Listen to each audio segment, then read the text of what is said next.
Labdien, mīļiešie!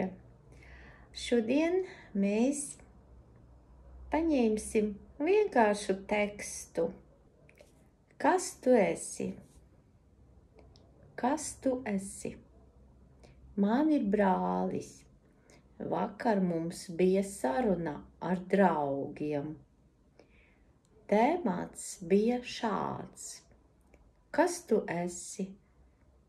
Un kas tu būsi?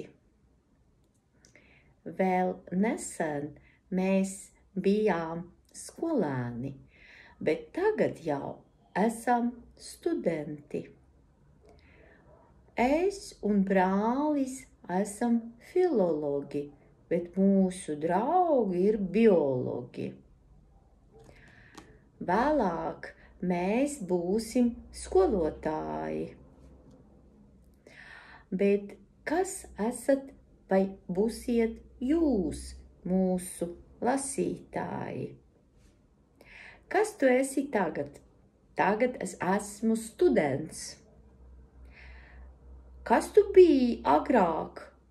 Agrāk es biju skolnieks.